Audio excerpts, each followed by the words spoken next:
Estamos en carnaval y yo, como buen fiestero, no me podía quedar atrás en el disfraz. Así que he decidido dar la nota y vestirme de político, aunque ahora apenas se note. Pero no un político cualquiera, no señor.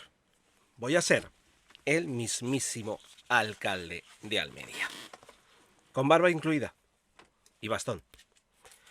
Sí, esa barba que se dejó Ramón Fernández Pacheco, por si no lo conocéis, es quien nos dejó el paraje de las Salinas de Cabo de Gata hecho un asco. Esa barba fue una intención para que lo tomaran más en serio.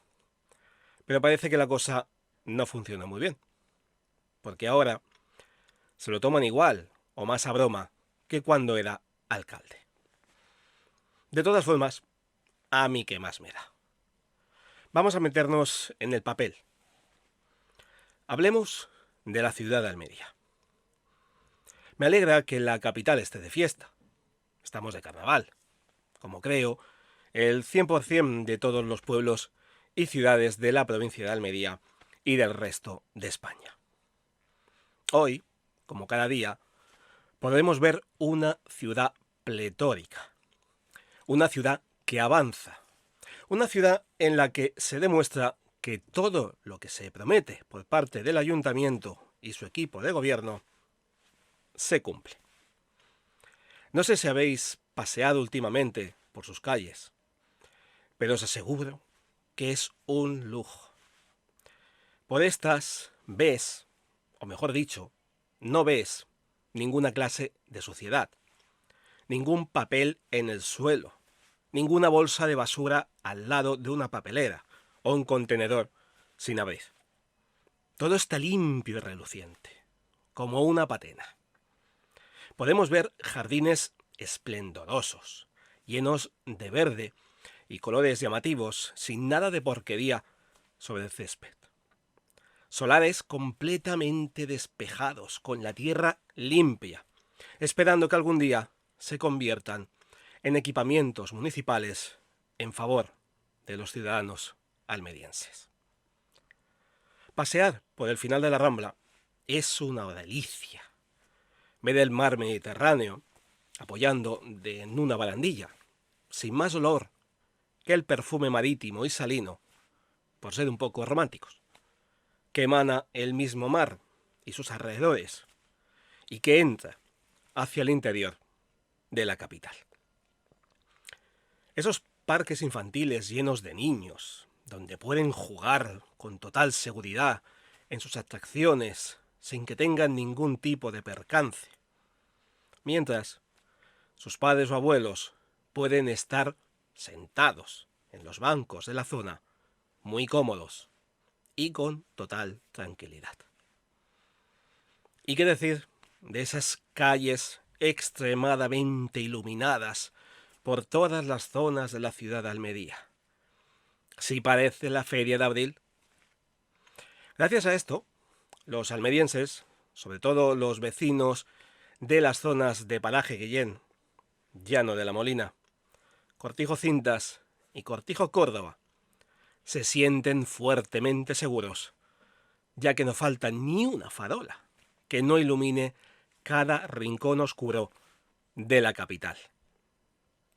Tan seguros que tampoco se ven a personajes de mal vivir merodeando por estas zonas intentando asaltar y robar en las viviendas. Los vecinos pueden dormir con total tranquilidad, sin tener que patrullar por las calles, porque el ayuntamiento está con todos ellos.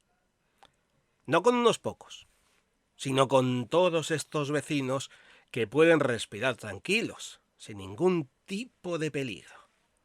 Un lujo, vamos.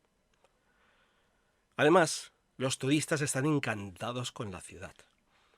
Tienen una gran red de comunicación con la que poder moverse por la capital y por otras localidades cercanas a Almería. No tienen problemas para ir de un museo o un monumento porque toda la señalización turística es visible y correcta, igual que la información que dan de todos ellos. Además, muchos de estos turistas vienen por trabajo ya que siempre hay alguna convención o congreso en el que poder asistir, debatir, proponer ideas y aprender de cualquier tema de la que sea su profesión. Todo un detalle. Como he dicho antes, estamos de carnaval.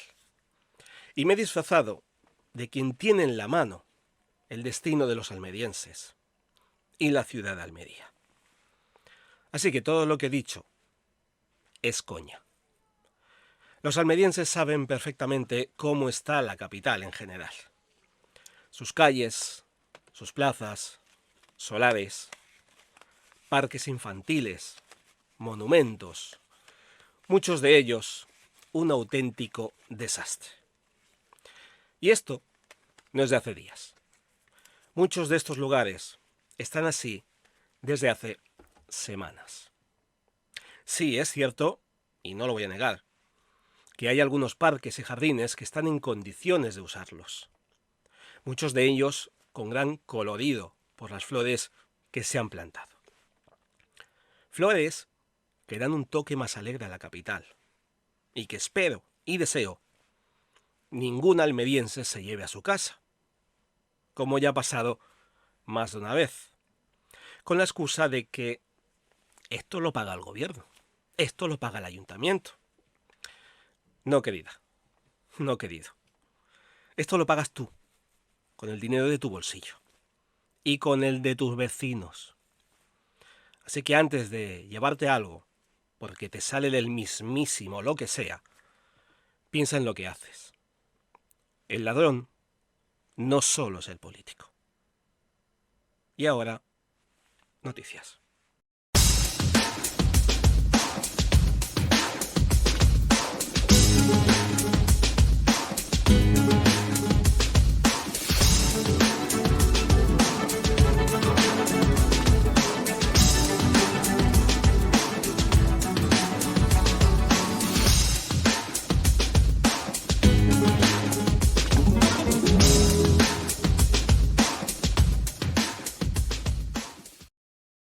La alcaldesa de Almería, María del Mar Vázquez, y Nacho Fernández, jefe de producción de la productora de televisión Vancouver Media, firmaron a comienzos de semana un acuerdo de colaboración para el rodaje de varias secuencias de la serie Berlín en Netflix, un spin-off de la exitosa serie La Casa de Papel. El lunes y el martes se llevó a cabo el rodaje en la Iglesia de las Salinas y en el chiringuito Chiribús en Cabo de Gata, con un equipo de 70 personas. Parte del equipo, incluyendo a los figurantes, fueron contratados localmente, así como también algunos de los servicios, como los equipos electrógenos y el catering. La productora incluirá agradecimientos al Ayuntamiento de Almería en los títulos de crédito y con la autorización previa de Netflix podrá donar algún elemento utilizado en el rodaje a la Casa del Cine. El Ayuntamiento también librará de las tasas de rodaje a la productora. El representante de Vancouver Media mostró su agradecimiento al ayuntamiento por las facilidades para el rodaje y destacó su satisfacción con la ciudad como destino de rodaje, ya que ofrece una luz espectacular y un plató natural envidiable. Además de Almería, también se rodará en las zonas de Los Genoveses y Monsul en Níjar. En comparecencia, la alcaldesa señaló que el objetivo del ayuntamiento es seguir facilitando los rodajes para que las productoras sigan eligiendo Almería como destino, con una administración amigable para los profesionales y una luz y plató natural envidiable. El año pasado se rodaron más de 20 producciones en la ciudad y se espera que esta tendencia continúe en el futuro. Este acuerdo de colaboración representa una gran oportunidad para la ciudad, no solo en términos de promoción turística y posicionamiento como destino de cine, sino también en términos de impacto económico y generación de empleo en temporadas bajas.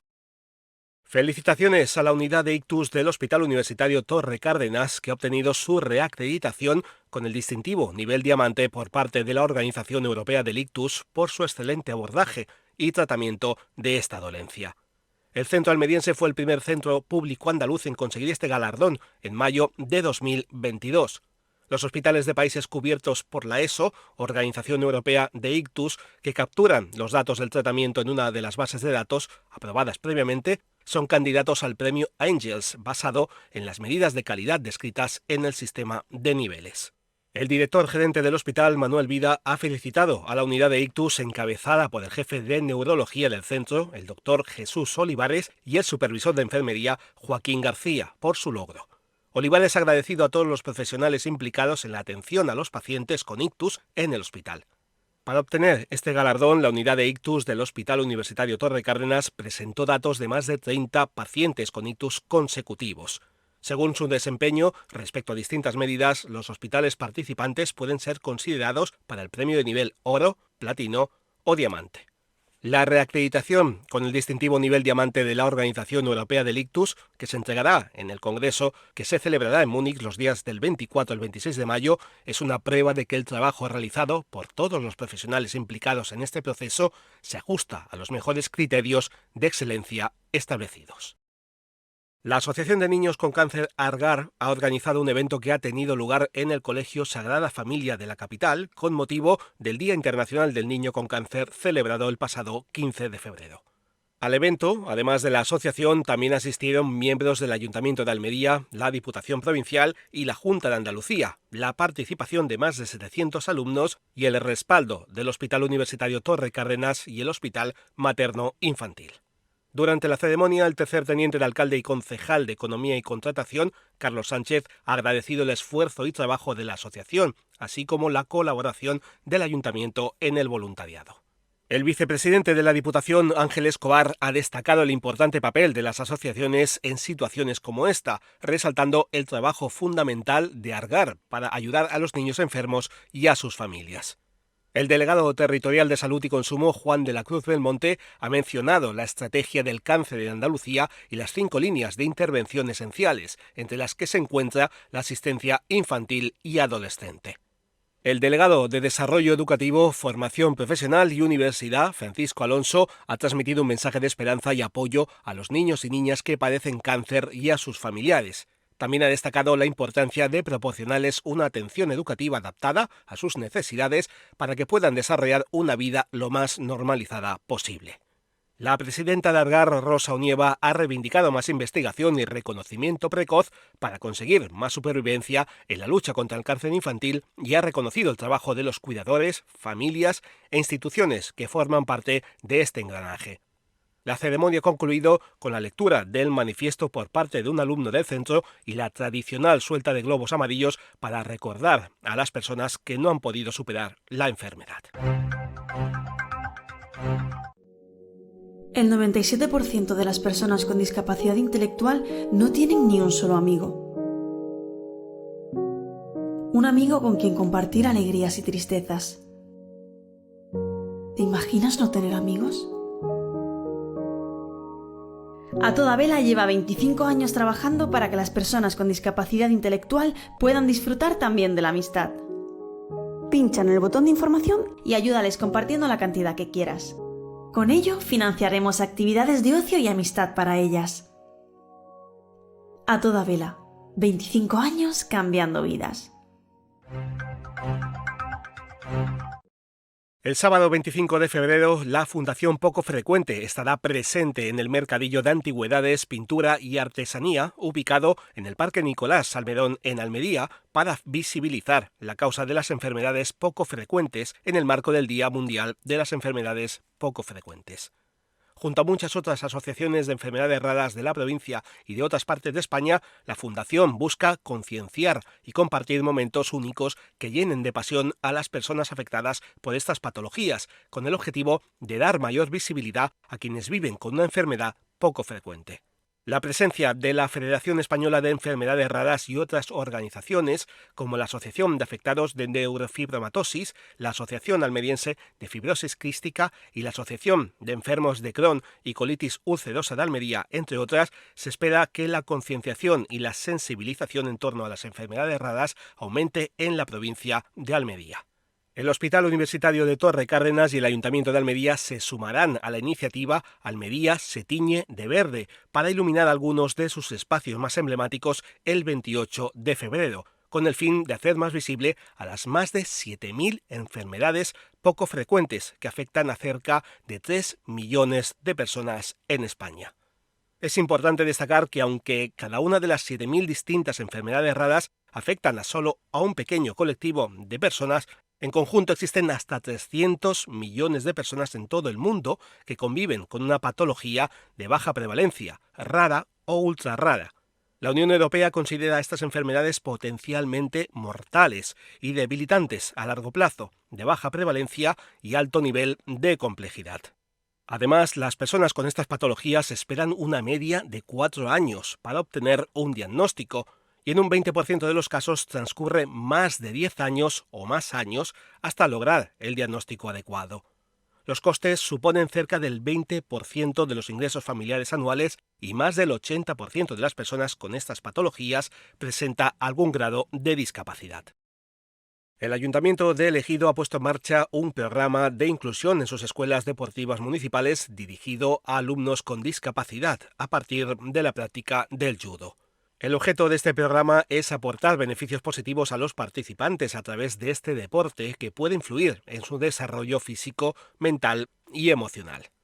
Según la concejala María José Martín, la idea es no solo promover la inclusión a través del deporte, sino también fomentar la formación en valores y potenciar el trabajo en equipo. Además, el programa busca responder a las necesidades individuales de cada participante.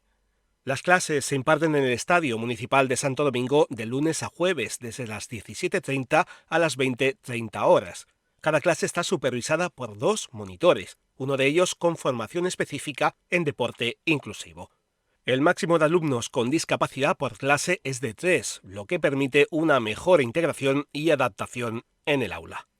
El judo adaptado puede aportar diversos beneficios a los participantes, como el afán de superación, una mayor autoestima, la tolerancia, un mejor contacto con otras personas, la cooperación y el cumplimiento de las reglas. El programa está cofinanciado por el Ayuntamiento de Ejido y la Federación Española de Municipios y Provincias dentro de la convocatoria de ayudas a entidades locales 2022. El Ayuntamiento de Adra ha lanzado una campaña de apoyo al comercio local con el objetivo de impulsar las compras en el municipio. La iniciativa, cuyo lema es «Si es bueno para Adra, es bueno para ti», ha sido presentada por la concejala de Comercio Elisa Fernández y otros miembros de la Asociación de Comerciantes, Empresarios y Centro Comercial Abierto de Adra. La campaña tiene como objetivo fomentar la compra en el pequeño comercio de la localidad y animar a los habitantes, visitantes y vecinos de pueblos cercanos a hacer sus compras en el municipio. La concejala Fernández ha destacado la importancia del apoyo continuo al comercio local para el equipo de gobierno de Manuel Cortés, alcalde de Adra, ya que es un sector clave en la economía local y en el que dependen muchas familias. Además, la concejala ha pedido a los vecinos que compren en sus comercios más cercanos, donde se pueden encontrar productos de calidad y recibir una atención personalizada. La campaña será difundida a través de las redes sociales oficiales del Ayuntamiento de Adra, así como a través de carteles y pegatinas en los diferentes negocios asociados. La iniciativa forma parte de la subvención Actuaciones de Dinamización y Promoción del Comercio Minorista y de la Artesanía Local, de la Consejería de Empleo, Formación y Trabajo Autónomo de la Junta de Andalucía, cuyo objetivo es apoyar e impulsar el comercio en el municipio. El Ayuntamiento de Adra espera que la campaña «Si es bueno para Adra, es bueno para ti» tenga un impacto positivo en la economía local y en la vida de las personas que dependen del sector comercial. Para finalizar esta nueva edición de Esto es Almería Sacio, se presentan algunas noticias breves que podrían ser de vuestro interés. Por primera vez en la historia de la ciencia en Almería, esta se escribe en clave femenina. José Antonio Garrido, profesor de Biología y Geología en la Universidad de Almería, Azucena Martín, biotecnóloga, y Mabel Angulo, periodista, han escrito Historia de la ciencia almeriense con nombre de mujer, para rescatar estas figuras y darles el reconocimiento que merecen. Con el libro hacen justicia, con mujeres que han tenido un papel importante pero no reconocido hasta ahora. Durante la Edad de Plata en España, muchas figuras femeninas brillaron en el campo de la ciencia, pero su legado ha sido olvidado con el tiempo. En este libro se recuperan nombres como Elena Gómez Spencer, la primera mujer médico de Almería, Jimena Quirós, la primera oceanógrafa española, e Isabel Tellez Molina, especialista en psiquiatría infantil. Con este libro se trata de reconocer estas mujeres fuertes e independientes y que su huella quede bien plasmada en la historia de la provincia. Regresa la tradicional Carrera de la Mujer, que celebrará su 10ª edición el próximo domingo 5 de marzo. La carrera, bajo el lema "La igualdad es la meta", será un evento inclusivo y solidario que reunirá a miles de participantes en el entorno del Parque de las Familias y el Centro de la Mujer de Cortijo Grande. Además de las carreras para adultos de 2,5, 5 y 7,5 kilómetros, habrá carreras infantiles con recorridos desde 80 a 500 metros y categorías masculina y femenina, así como premios para los 3 primeros clasificados. En las carreras de 7,5 habrá posibilidad de inscribirse en categoría de parejas masculina, femenina y mixta. Las inscripciones ya están abiertas hasta el próximo jueves 2 de marzo y pueden realizarse a través de las webs www.mujeralmería.es o www.cdnexa.es. Enlaces que encontraréis en la descripción de la edición de esta semana. La Fundación Primaflor, comprometida con la salud y el bienestar de sus empleados y de la sociedad, ha comprado 1.000 pulseras solidarias para apoyar la lucha contra el cáncer infantil a la Asociación Argar de Almería. La empresa es conocida por sus acciones sociales y en diciembre instaló máquinas expendedoras de productos saludables para fomentar la alimentación saludable de sus trabajadores y apoyar a causas sociales. Con una fuerte presencia internacional, la empresa cuenta con una larga trayectoria de 50 años en el sector agroalimentario español y se especializa en productos frescos como hortalizas de hoja, brotes y ensaladas de cuarta gama. Hasta aquí algunas de las noticias de esta semana. Si os ha gustado este nuevo episodio, solo tenéis que dar like al pulgar, suscribiros al canal para que esta comunidad crezca y compartirlo con todos vuestros amigos y conocidos que vivan fuera de Almería y tengan interés por saber de su tierra. Además, si queréis proponer algún tema que os interese o denunciar algo que perjudica a los habitantes de la capital o de algún pueblo de la provincia, se hará llegar a quien corresponda, esperando su respuesta. Y aunque no contesten, la denuncia se publicará en la siguiente edición. Muy buenas a todos, sacias y sacios, gracias por escucharnos una semana más y hasta una próxima edición de Esto es Almería, Sacio.